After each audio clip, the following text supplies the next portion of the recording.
আমার মতো বিরিয়ানি প্রেমিক যারা যারা আছো তাদের জন্য আজকে একটা দারুণ সন্ধান দিতে চলেছি বিরিয়ানি যেখানে হেভি বানায়। তো চলো বেশি কথা না বলে শুরু করছি। তো আমরা কিন্তু বাড়ির থেকে মানে সালকিয়া থেকে একেবারে উবের বুক করে আমরা চলে গেলাম আরসালান রেস্টুরেন্টে। সেটি হচ্ছে পার্ক সার্কাস 7 পয়েন্ট। এটি এতটাই ফেমাস, আমি না নামই শুনেছিলাম, কোনোদিনও যাইনি। তো আমি ফার্স্ট টাইম গেলাম আর লুকটা দেখো, জাস্ট অসাধারণ লাগছিল, খুব দারুণ লাগছিল। তো এই যে বরমাস ওখানে দাঁড়িয়ে রয়েছে, আমরা কিন্তু এবার ওপরে যাব। আমরা আস্তে আস্তে এবার ওপরের দিকে যাচ্ছি। এত সুন্দর জায়গাটা, সব থেকে বড় কথা মানে পুরো স্ট্যান্ডার্ড লাগছিল, প্রচণ্ড সুন্দর, মানে এত সুন্দর কি বলবো। তো দেখো আমরা কিন্তু একটা সাইডে বসেছিলাম, তো তোমাদের পুরোটা ঘুরেই দেখাচ্ছি। তারপরে বলে দিই, এখানে আমরা যেই সেকশনটাতে বসেছিলাম সেখানে কিন্তু বিরিয়ানি পাওয়া যায়, টুকটাক আইটেম পাওয়া যায়, টেংরি কাবাব পাওয়া যায়, আর নিচে কিন্তু আরও একটা সাইড আছে, তো সেখানে কিন্তু তোমরা সব রকম আইটেম পেয়ে যাবে। অনেকেই জানে যে কলকাতার পার্ক সার্কাস মানেই হচ্ছে আরসালান, তো বিরিয়ানির খুবই ফেমাস। যাই হোক, আমরা কিন্তু খাবার অর্ডার দিয়ে দিয়েছিলাম, তো অনেকক্ষণ ওয়েট করতে হয়েছিল। এবার তোমাদের বলবো আমরা কি কি অর্ডার করেছিলাম।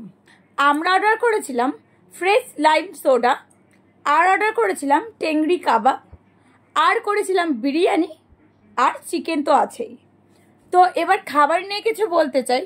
যারা একদম চাও যে মানে খুব সুন্দর বিরিয়ানি হবে, হালকা একদম বেশি রিচ হবে না, তারা কিন্তু আরসালানে আসতেই পারো। সত্যি এটা প্রমোশন করছি না, মানে আমি বলছি আমার বক্তব্য আর কি। তো খুব দারুণ বিরিয়ানিটা, একদম হালকা স্পাইসি টাইপের বা রিচ টাইপের বিরিয়ানি না, কিন্তু একদম দারুণ ছিল।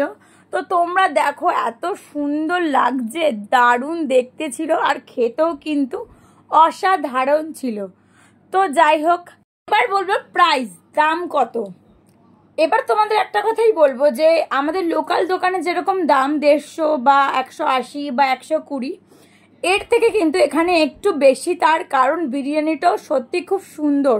আজকের ভিডিওতে আমি যতটা পেরেছি ততটা কিন্তু তোমাদের ডিটেলসে বলার চেষ্টা করেছি। তো এবার দেখো বিরিয়ানিটা, উফ এত সুন্দর, এক ঝলকে যেন মানে প্রেমে পড়ে যাচ্ছিলাম বিরিয়ানিটার, এত সুন্দর। তেমন সোডাটাও সুন্দর, সব কিছুই যেন সুন্দর, মানে এখনও যেন মনে হচ্ছে যে আবার যাব, সত্যি আবার আর একবার যাব, কারণ খুব ভালো লেগেছে আমার। তো যতটা পেরেছি ফুল ডিটেলস দেওয়ার চেষ্টা করেছি তোমাদের। তো আজকের ভিডিওটা কেমন লাগলো অবশ্যই বলবে, আর ভালো লাগলে কিন্তু লাইক কমেন্ট শেয়ার করে দেবে। একদম রাত্রিবেলা কিরকম লাগছে দেখতে রেস্টুরেন্টটা, তো সেটাও দেখালাম। তো টাটা, সবাইকে দেখা হচ্ছে নেক্সট ভিডিওতে।